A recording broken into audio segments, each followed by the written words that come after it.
Dans la deuxième paracha de cette semaine, parachat Kedoshim, la Torah est en train de nous donner une des mitzvot les plus importantes des 613 mitzvot, c'est la mitzvah Ve'ahavta l'erecha kamocha, tu aimeras ton prochain comme soi-même.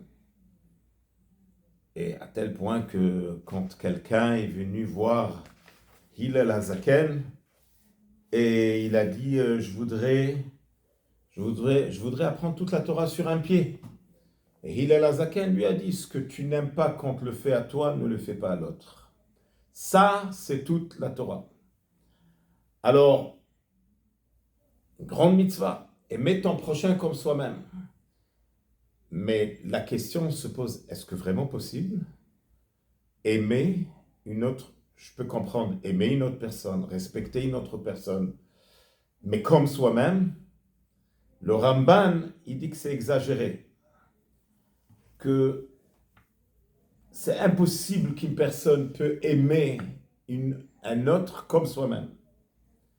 À tel point que Rabbi Akiva, il est venu, il a dit que quand tu es avec quelqu'un dans un désert et il y a juste un carafe d'eau, et ils sont en train de se déshydrater dans ce désert, il n'y a pas assez d'eau pour les deux. Alors Rabbi Akiva, il dit, ta vie vient avant la vie de ton ami. Alors, il dit le Ramban, qu'est-ce que ça veut dire? C'est comme David et Jonathan. Jonathan, il aurait pu être jaloux que David va prendre la place quand il va remplacer son père. Au lieu que, parce que Jonathan c'est le fils, mais il n'était pas jeune. Il a déclaré à David, toi tu vas devenir roi.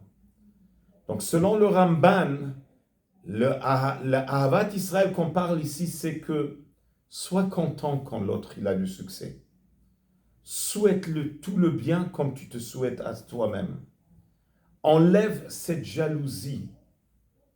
Accepte le fait que l'autre mérite tout le bien que moi je mérite.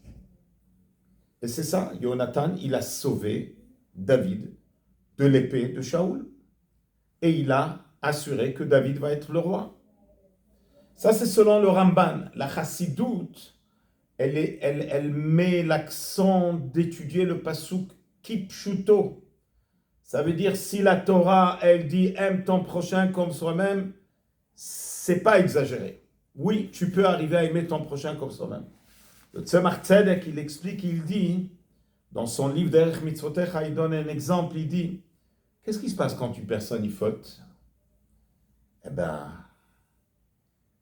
Il va toujours trouver des excuses pour se protéger.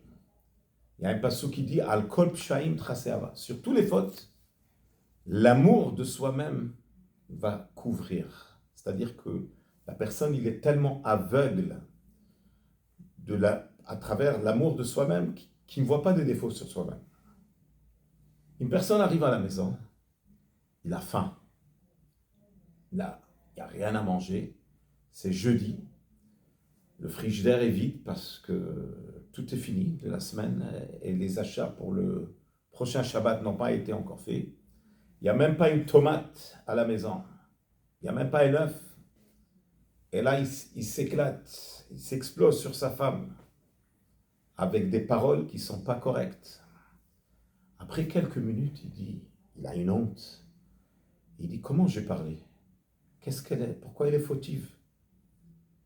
Et il a honte. Mais là, tout d'un coup, il a déjà trouvé une excuse. Ah, j'ai travaillé très dur aujourd'hui. Je m'attendais à un repas chaud. J'ai fait une erreur. C'est juste une fois une erreur. Ça ne veut pas dire.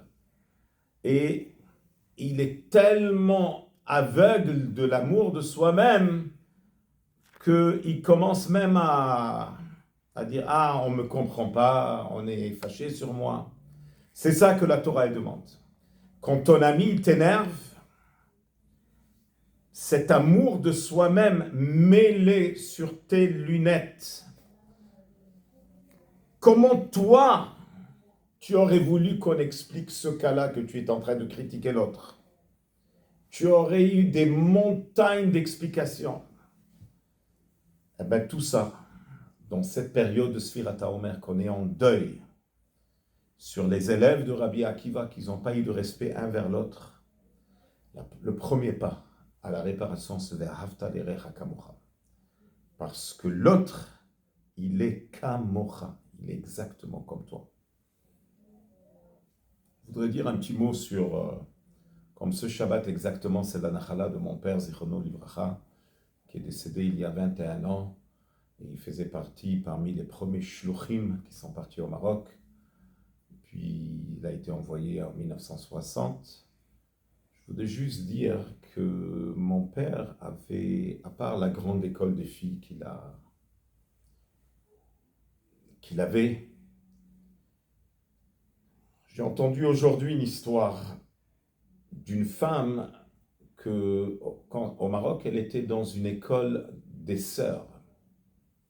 Et donc, elle n'a rien appris sur le judaïsme, et au contraire. Mais un jour, sa maman lui a dit, viens, on s'en va bientôt à Montréal, viens, on va t'amener à l'école